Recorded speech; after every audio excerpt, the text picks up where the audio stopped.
Notre rôle maintenant, c'est détecter notre lumière et en profiter au maximum. Et quand on a un plaisir ou un désir, la porte s'ouvre encore plus grande. Vous comprenez c'est quoi la lumière?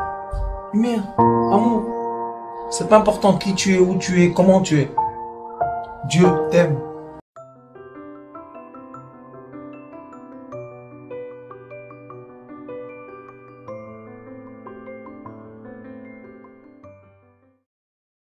Bezrat Hashem, dans la paracha Vaetchanan, c'est Moshe Rabbeinu, vous savez, tout le livre de Devarim, ça s'appelle Mishneh Torah, c'est Moshe Rabbeinu, avant de partir, de quitter le peuple d'Israël, il leur a fait un résumé, une synthèse de tous les 40 ans, et aussi les années qu'il était en Égypte pour les sauver. Il est écrit ici comme ça, Vatekravun veta'amdun tachat ha'ar. Quand on était au mont Sinaï, on était debout et on s'est rapproché du mont Sinaï. Malgré qu'Akadosh Baruch Hu a dit Agbel et Tar. Il lui a dit fais attention que les gens ne s'approchent pas trop. Pourquoi? Parce que le mont Sinaï, quand la lumière divine s'est dévoilée, le mont Sinaï s'est détaché de la terre et est monté vers les cieux. Et les sages disent qu'il est tout devenu en verre. Il est devenu tout en verre. C'est comme on prend de la terre et on la brûle très fort, ça devient du verre, ou bien du fer. Et le mont Sinaï, il est écrit qu'il est monté, il s'est détaché, et il voulait monter vers les cieux. Et le peuple d'Israël, imaginez-vous une montagne qui devient du feu. Alors ils sont partis en arrière, comme ça. Il est écrit Ve'ahar boer ba'esh, et la montagne était prise en feu, et qui était dans la montagne? Moshe Rabbeinu. D'accord? Moshe Rabbeinu, il était là-bas. Ad lev hashamayim. Maintenant commence un secret. C'est quoi le lev? Ad lev hashamayim. Jusqu'au cœur des cieux. Et lev, dans le livre d'Avraham Avinu de Sefer Yetzirah, il est écrit que tout a été créé par 32 cheminements. C'est pour ça qu'on a 32 dents, on a 32 vertèbres. Le numéro 32, il y a 22 lettres et 10 attributs. Le 32, c'est le cœur. Et en hébreu, lev, c'est cœur. Ça veut dire que Akadosh Baruch Hu, la façon dans laquelle il veut communiquer avec tout ce qui est sur la terre, c'est par le cœur. Et c'est pour ça qu'il nous a dit Belev, ad lev hashamayim. Choshech, Anan, Varafel. Et il y avait une obscurité totale. Et Choshech, on l'a vu en Égypte. C'est quoi quand on dit Choshech? Ça veut dire qu'on ne peut pas bouger tellement c'est obscur. Mais comment c'était obscur si le mont Sinaï était en feu? C'est écrit. Vahar boer ba'esh. Et le mont Sinaï était enflammé en feu. Ad lev hashamayim. Choshech, Anan, Varafel. Qui est-ce qui était Choshech? Maintenant, on va étudier Bezrat Hashem un degré de communication qu'Akadosh Baruch Hu communique avec les êtres humains sur terre. C'est très intéressant. Et Dieu a parlé à travers le feu. Maintenant, le feu, c'est pas du feu comme nous on connaît. Le feu, quand on dit feu, gaz, liquide et solide, on dit feu, lumière. Et c'est pour ça que dans le Maaseh Bereshit, quand on commence Bereshit, il est écrit Vayomer Elokim Yeyor. Donc on a eu la parole d'Akadosh Baruch Hu avant la lumière. Vayomer Elokim Yeyor. Et avant Vayomer, Vechoshech al pnei tehom. Et il y avait une obscurité très forte. Donc on voit que l'obscurité enveloppe la lumière et entre l'obscurité, ce qu'il y a au-delà de l'obscurité et la lumière, nous avons une correspondance qui est par la parole. Pourquoi par la parole? Parce qu'il est écrit qu'Akadosh Baruch Hu a tout créé Yomer. En 10 ans, les choses se sont créées. Comme on dit en araméen, Abracadabra. Les magiciens, quand ils disent ça va se créer d'après ce que j'ai dit, Abracadabra. Oui.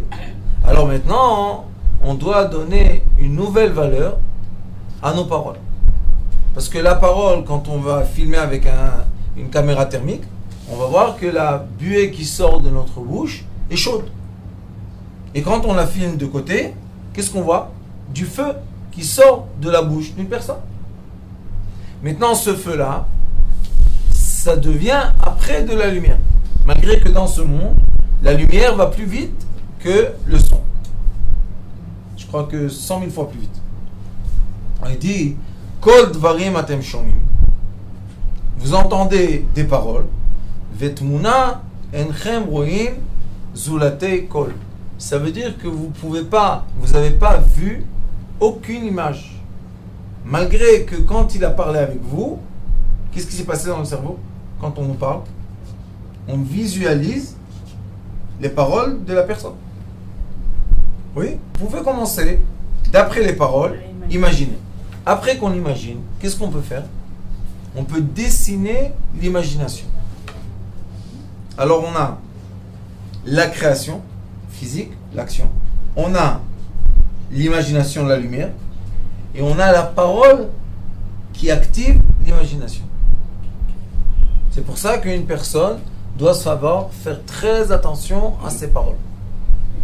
Des fois, on dit toujours, c'est pas l'importance qu'est-ce que tu dis, l'important comment tu le dis. Tu peux dire les mêmes phrases à une personne. Quand tu le dis d'une bonne façon, la personne elle est heureuse. Quand tu le dis d'une mauvaise façon, la personne elle est triste. Mais c'est les mêmes mots. Qu'est-ce qui s'est passé? L'intuition de la parole. Le feu qui est sorti de la bouche rentre dans le cerveau. Et dans le cerveau se crée une image de ce qu'on a entendu parler. Mais l'image, est-ce qu'elle est seulement dépendante du cerveau ou bien elle est dépendante aussi du cœur? Du cœur, pourquoi? Parce que l'état d'esprit dans lequel je suis au moment que j'ai dit ou entendu les paroles va influencer l'image qui va se créer dans mon cerveau pendant que je transforme les paroles en images. Et après que j'ai l'image en face de moi, je peux faire la création des choses. Quand on dit à quelqu'un, quand un enfant il est petit, qu'est-ce qu'on fait? On commence à l'éduquer, mais on ne l'éduque pas. On le dresse.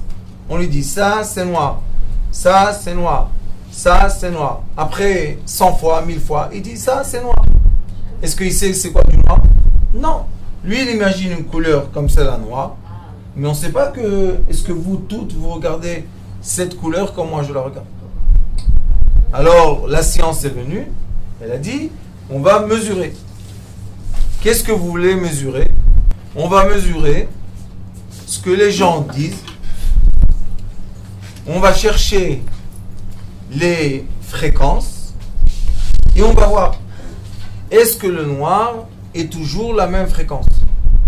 Quand moi je dis noir, et elle dit noir, et madame dit noir, est-ce que maintenant on mesure à un endroit et on dit voilà, on va tester les nanomètres. Combien de nanomètres est la fréquence du noir? Si on dit tous la même chose vis-à-vis du noir, ça veut dire on est d'accord, on est tous d'accord que ça c'est du noir. C'est quoi ça? Ça veut dire que maintenant on arrive à se créer dans notre cerveau une image qui a été déclenchée par une parole. Alors la Torah elle nous dit, qu'est-ce qu'il y avait avant?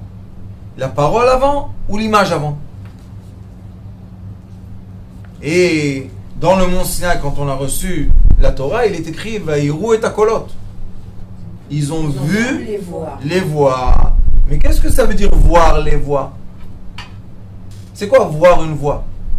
Alors j'ai rencontré un certain professeur qui est un ingénieur qui a dit que quand on exprime une lettre en hébreu, on voit sur l'écran un graphisme qui ressemble à la lettre. Et on a eu un cours là-dessus. Oui, oui. Mais ça, c'est d'après la programmation que j'ai faite. Si j'ai programmé qu'une certaine intonation me donne une certaine image, je la vois. C'est pas quelque chose qu'on peut dire que dans toutes les langues, par exemple, quand moi je dis P et en français P, pourquoi on voit pas tout d'un coup un P? Donc on voit qu'il a dit je vais visualiser la parole. Mais est-ce que c'est une preuve de ce qui s'est passé au mont Sinaï? Non. Ce qui s'est passé au mont Sinaï, c'est ce qui est écrit ici, puisqu'il se répète maintenant, mon cher Rabbeinu. Et il dit, voilà qu'est-ce qui s'est passé. Qu'est-ce qui s'est passé? Il dit, Vaïdaber Elokim Hashem Elechem mitoch ha'esh kol dvarim atem shomim. Vous entendez une voix. Vetmuna enchem roim. Alors comment ça s'arrange? Est-ce que si moi je dis une lettre, par exemple, et mon ami dit une lettre, la même lettre, avec une intonation différente, la représentation va être différente. Elle va être différente. C'est pas possible. C'est pour ça.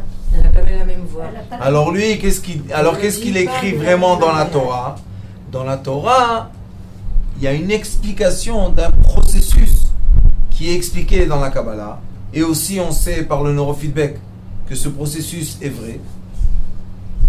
Parce que dans le neurofeedback, on teste les champs électromagnétiques des deux hémisphères.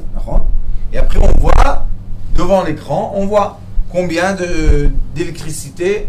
Et après, d'après l'électricité, ils vous montrent des couleurs, où ils font entendre des sons. Et le cerveau s'adapte. Donc notre cerveau, c'est lui qui traduit les voix en images.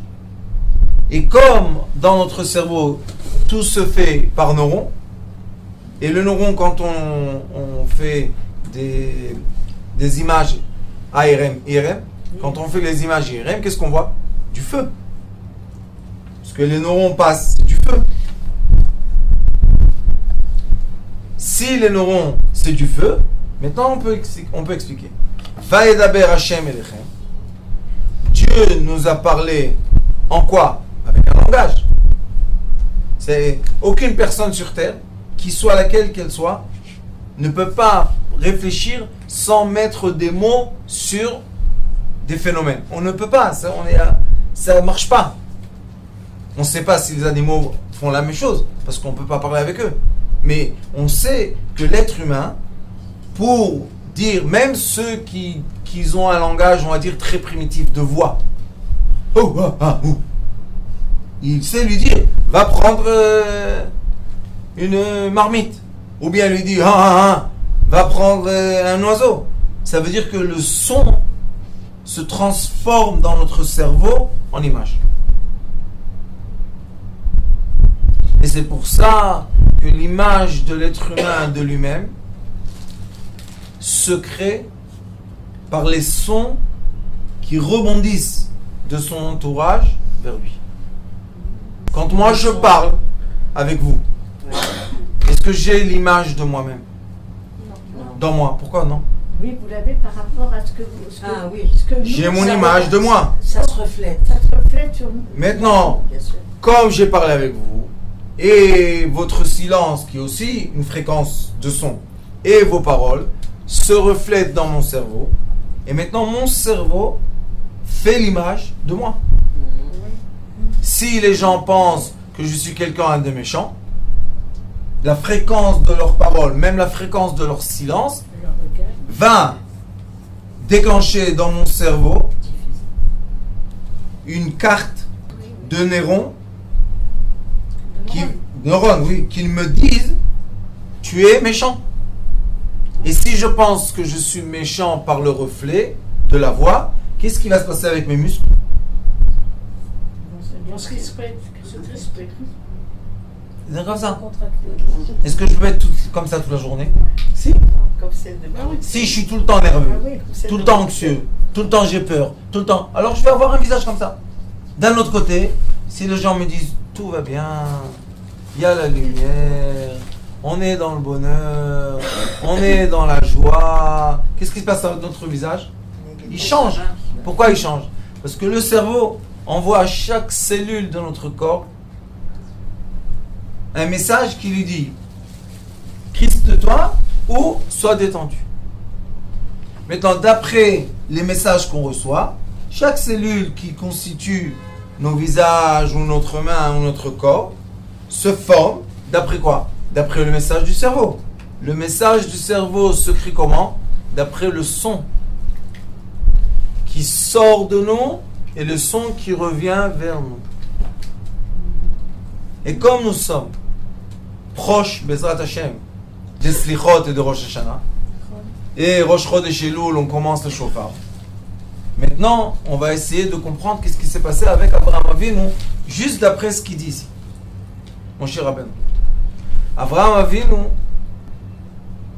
a eu une épreuve très difficile qu'il devait égorger son fils et le brûler. C'est ce qui s'est passé sur le mont Moria.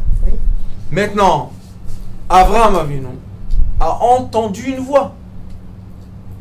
La voix lui a dit: prends ton fils unique, ton fils que tu aimes, Yitzhak, et emmène-le au mont Moria. C'est mon cher Rabbeinu et Abraham Avinu, quand il était devant le fleuve qui séparait entre la montagne et la montagne, il est venu de Kiryat Arba, donc il est monté vers la montagne et il y avait un fleuve qui passait. Et mon cher Rabbeinu, il a dit, il était entouré de trois: son fils Ishmaël, son élève Eliezer et son fils Yitzhak. Il leur a dit: qu'est-ce que vous voyez? Tout simple. Maintenant, qu'est-ce que ça veut dire? Je te dis, qu'est-ce que tu vois? En posant la question, je crée une image dans ta tête. Vous comprenez pourquoi? Parce que si moi, je sais quelque chose, et je vous dis, qu'est-ce qu'il y a là-bas? Je transmets. S'il y a une personne qui est à l'écoute de moi, elle va voir dans ma parole, elle va voir une image qui va se créer dans sa tête, et elle va voir exactement ce que je vois. Donc Abraham Avinu, il a vu le feu descendre sur le mont Moria, et il leur a dit: qu'est-ce que vous voyez? Yitzhak, il lui a dit: il y a du feu là-bas. Pourquoi ils n'ont pas vu les autres? Ils n'étaient pas connectés. Ils n'étaient pas connectés entièrement à Abraham. Quelle est la raison? Que Abraham Avinu et Sarah Imenu, c'était une âme. Mais Abraham Avinu et Agar, ils ne se sont pas mariés. Juste, ils habitaient ensemble. Il a emmené pas seulement Ishmael, il a emmené d'autres enfants. Donc, mais ce n'était pas une connexion. C'est une relation qui n'est pas une connexion. Avec son esclave Eliezer, c'était pas une relation. C'était juste, ils étaient là juste pour le servir. Donc, Abraham Avinu, quand il a dit qu'est-ce que vous voyez, il a parlé avec tout le monde. Pourquoi seulement Yitzhak a vu? Parce qu'Yitzhak, c'est le fruit de cette âme. C'est parce que Yitzhak est dans la fréquence Il est connecté. de recevoir le message d'Abraham Avinu. Donc, ce qui veut dire qu'on voit la même chose avec une personne quand on est vraiment connecté à elle. Oui. Oui. Combien de fois les dames disent, ou les messieurs disent: ma femme, elle sait tout. Ça veut dire quoi, elle sait tout? Je rentre à la maison, elle me dit avec qui j'ai parlé au téléphone. Maintenant, pourquoi il est étonné? Parce que lui, quand il rentre à la maison, il dit bonjour. Il a fait sortir la voix. Qu'est-ce qu'elle a dit, la voix? Tout ce qu'il a encaissé, emmagasiné toute la journée. Maintenant, ça sort dans la voix. Elle, comme elle est son âme, c'est pas deux connectés à un, c'est une âme. Ce qui se passe chez lui se passe chez elle. Ce qui se passe chez elle se passe chez lui. Moi, j'entends beaucoup de gens, vous savez, qui viennent. Mais oui, c'est vrai. J'ai des gens qui vous disent des choses, et on va pas dire que c'est des grands tzadikim, Non. mais ou l'homme ou la femme, ils savent exactement tout. Oui. On peut rien cacher. Ils me disent quoi? Ils me comment on dit, poursuivent?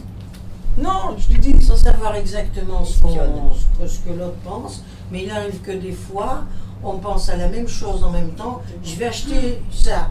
On arrive à la maison tous les deux avec la même chose. Exactement. C'est quoi ça? C'est Ça, une élection. c'est une âme. Mais moi, ce que je veux que vous compreniez, c'est que la laine qui sort de la bouche, elle monte d'où? Du cœur. Le réchauffement du cœur se refroidit par les poumons, et c'est pour ça que nous avons de la laine qui sort de la bouche. Maintenant, cette haleine-là, c'est quoi? C'est déjà pas peur. C'est exactement la carte et l'image de mon cœur. C'est qui le seul qui peut la capter exactement? Mon Qui âme. m'aime? Mon âme. Oh, celui qui m'aime. Mon âme. Parce que aimer, c'est echad, ahava. Ahava, amour, c'est union. Donc vous voyez que Avraham Avinu, il avait le doute. Pourquoi t'as emmené les 3 enfants? Tes 3 enfants, parce que son élève, c'est son fils. Ishmaël, c'est son fils. Et Yitzhak, c'est son fils. Mais Kadosh Baruch Hu lui a dit non. Chacun fils. Un, le fils, un, unique, que tu aimes, de Sarah. Yitzhak. Mais lui, quand même, quand il est parti au monde Moria, il est venu avec les 3. Pourquoi tu es venu avec les 3? On t'a demandé un. Pourquoi les 3? Parce que lui aussi, c'est un être humain, Avraham Avinu. Il a dit oui, peut-être, pas, oui, non. Il est venu avec les 3. Et maintenant, il les a testés. Il a dit, qu'est-ce que vous voyez là-bas? Seulement Yitzhak, il a vu. Le feu descendre sur le montagne. Il a dit, toi, tu viens avec moi.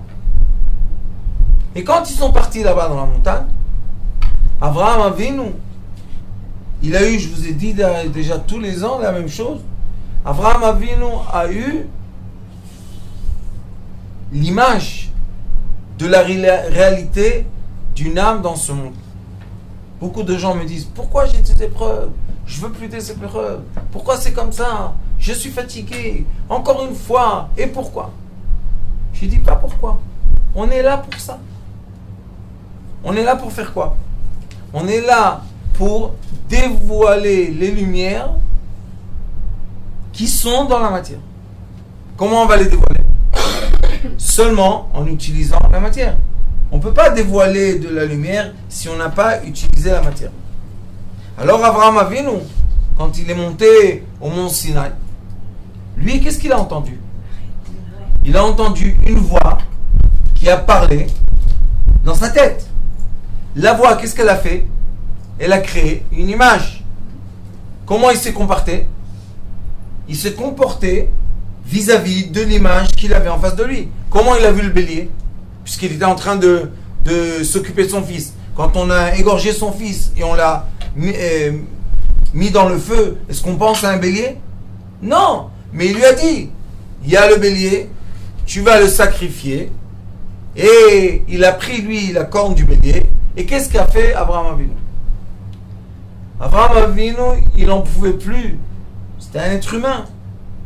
Il avait d'un côté la chaleur qui le brûlait de son cœur d'avoir tué son fils à 37 ans. C'est pas le tuer à 1 an, 37 ans. Il brûlait. D'un autre côté, il voit le feu d'Akadosh Baruch Hu parler avec lui. Maintenant, comment on égalise les choses? Il y a beaucoup de gens qui vivent ça tous les jours. D'un côté, j'ai la Emouna, je crois, je suis confiant avec Akadosh Baruch Hu, mais d'un autre côté, j'arrive pas à supporter les épreuves que j'ai. Alors, tu es confiant ou tu n'arrives pas à supporter? Je suis les deux. Qu'est-ce qu'il faut faire? Il faut faire sortir le feu du cœur à l'extérieur. Et quand on fait sortir le feu du cœur à l'extérieur, on élève la matière à un degré spirituel. C'est comme la flamme qui prend l'huile et la transforme en lumière. Oui? Alors qu'est-ce qu'il a fait Avraham Avinu? Il a pris le chauffard. Le chauffard, c'est pas un langage de parole. Oui, non, je t'aime pas. C'est pas un langage de parole. Donc, dans le chauffard, qu'est-ce qu'il a dit? Je vais souffler mon cœur. Je vais souffler mon cœur. Ma peine, non. Ma peine, peut-être. Oui, mais je vais la souffler. Je ne peux pas parler. Parce que si je parle, que je suis triste, ça veut dire que je n'ai pas accepté le commandement céleste. Si je dis que le commandement céleste est parfait, Ça veut dire que je ne suis pas un être humain. Comment tu brûles ton fils? Il y a... Et ces parents-là, que les pauvres, d'un côté, quand ils ont eu ce bébé qui est né, ils étaient très contents. Et la majorité de ces enfants dans la rue, c'est des indigos. Donc ils ont reçu un bébé, ils étaient très contents à l'hôpital. Mazal tov, tout le monde est content.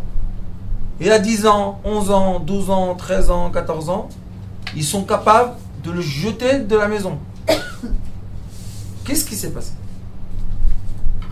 Pourquoi l'image s'est déformée?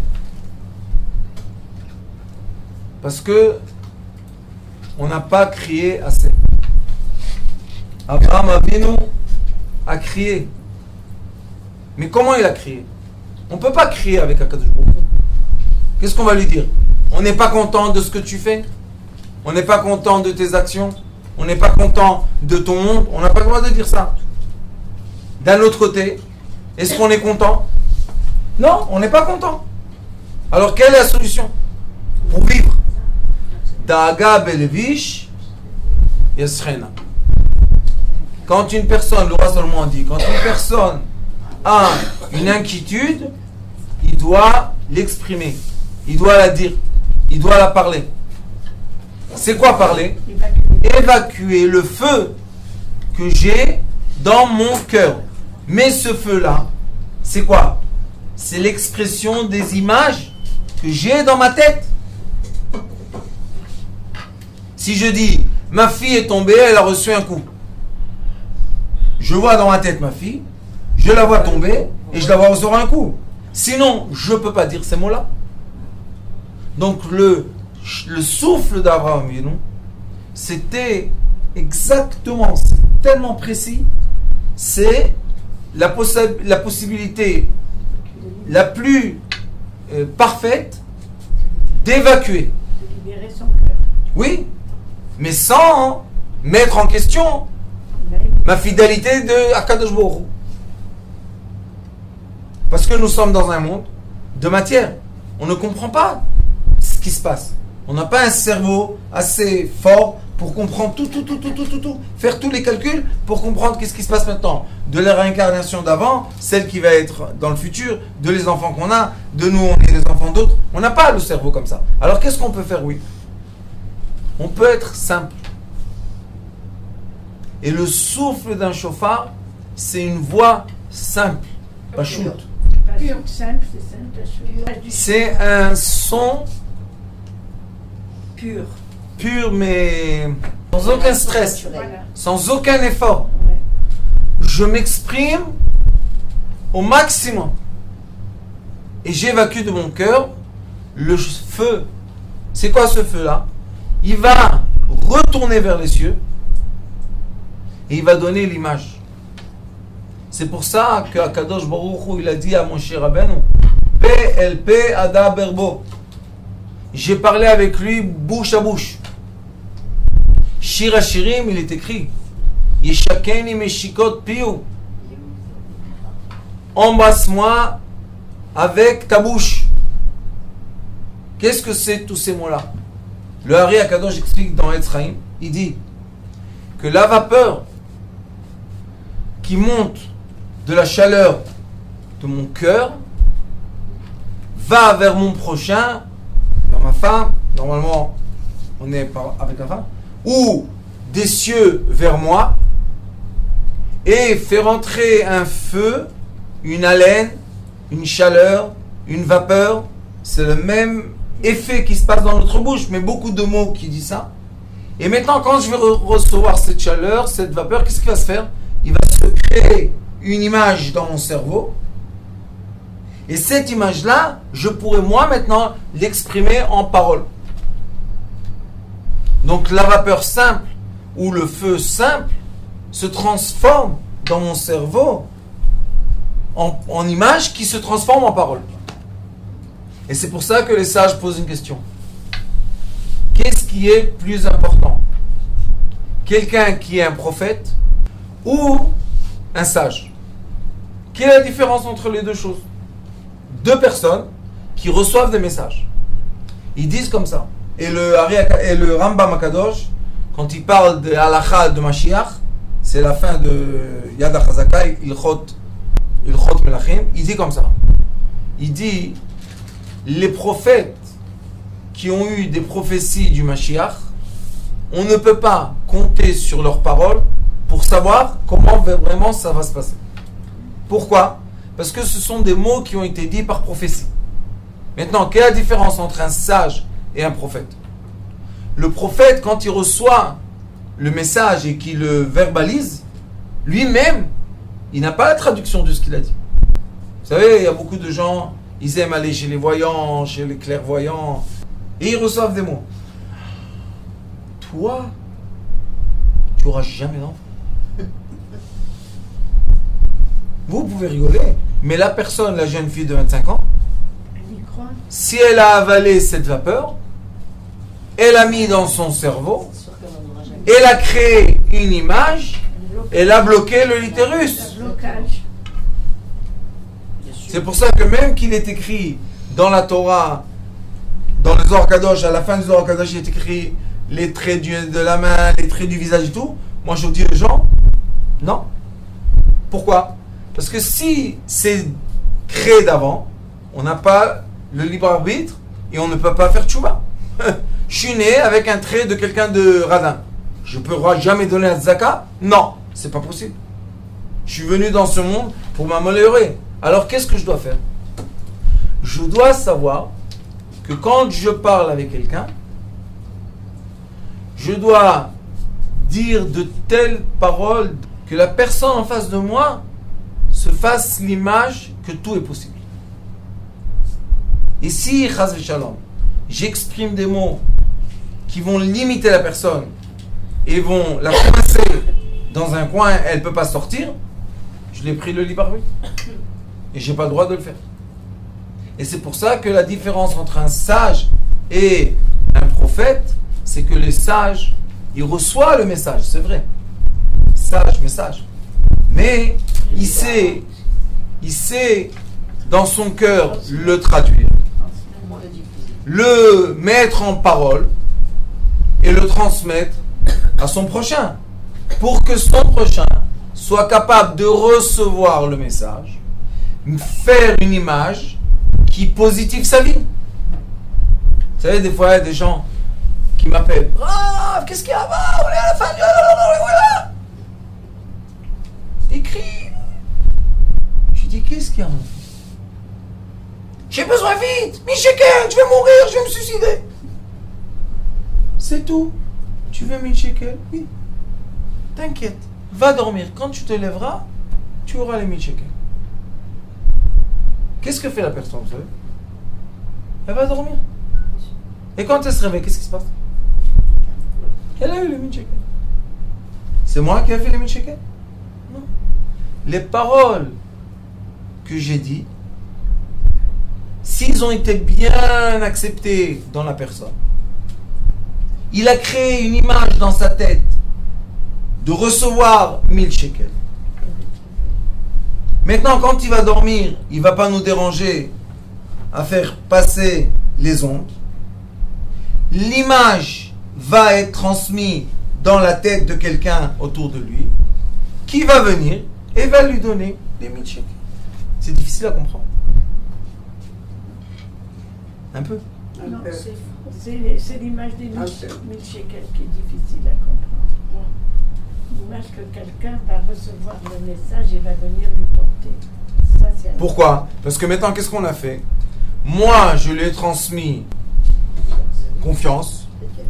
Lui, quand il va dormir, il va permettre aux neurones de son cerveau qui ont vu l'image de 1000 shekels, puisque je lui ai dit, tu vas les recevoir. Maintenant, eux, qu'est-ce qu'ils font, les neurones? Ils créent un champ électromagnétique. C'est une antenne, la tête. Ils vont envoyer un message de 1000 shekels. Une des personnes proches va capter le message parce qu'elle est proche. Et elle va savoir lui emmener les 1000 shekels. Elle est connectée à lui alors. Oui. Et ça, on le vit dans le quotidien. Et malheureusement, on ne fait même pas attention. de la puissance et du pouvoir que Akadosh Baruch Hu a donné à l'être humain. C'est une puissance et un pouvoir. De quoi? Premièrement, d'être à l'écoute. D'être à l'écoute. Ne pas faire du bruit pour rien. Et pas recevoir non plus du bruit pour rien. Je vois des émissions, je vois le truc. À la fin, j'ai tellement de bruit dans la tête que j'arrive pas à entendre la vraie voix qui est mon âme qui parle avec mon corps. Et quand mon âme parle avec mon corps, mon cerveau crée une image. Quand le cerveau crée une image, les neurones vont créer une action. Ou extérieure au corps, ou intérieure au corps. Ça, c'est ce qui s'est passé au mont Sinaï. Les esclaves qui n'avaient même pas la valeur de leur vie, comme on sait qu'ils ont donné leurs enfants à la place des pierres dans les pyramides, qui est affreux, ces gens-là qui étaient moins qu'un être humain, sont arrivés devant un phénomène d'attraction de lumière. Toute la montagne est devenue de la lumière. Et maintenant, ils ont reçu des messages dans la tête. Ils ont créé des images, des messages, des images.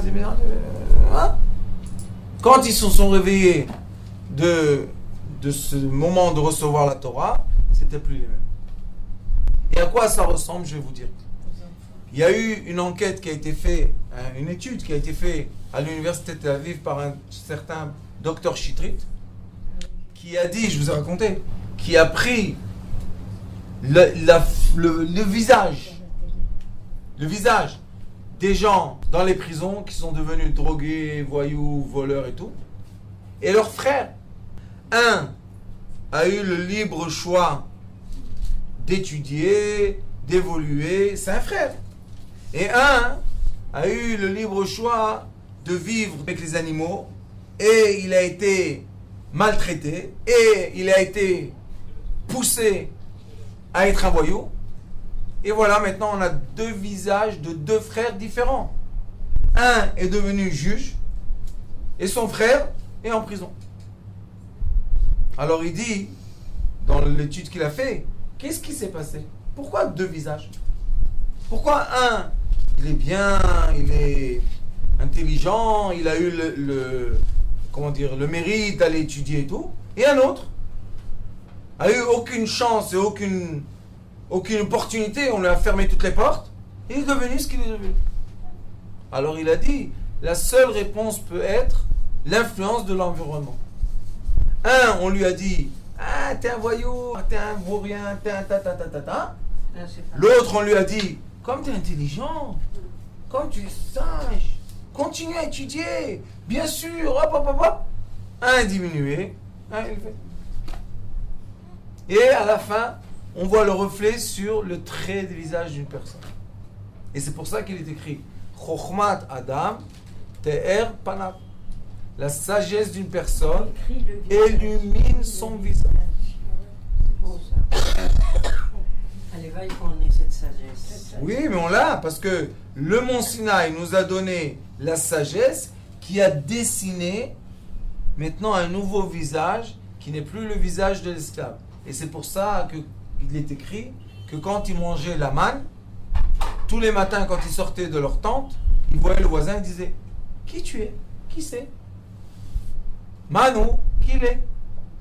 Comme il a mangé la manne, la nuit, son visage a été transformé par la sagesse. C'est plus le même. C'est magnifique. Alors, Baruch Hashem, on voit que par l'étude, l'enseignement de la Torah, par un passouk ou deux, on peut décrire des phénomènes qui sont des phénomènes réels. Et maintenant, on peut utiliser l'outil que je vous ai donné aujourd'hui. Comment? Faire attention à ce qu'on entend et faire attention à ce qu'on dit. Baruch Adonai Olam. Amen. Amen.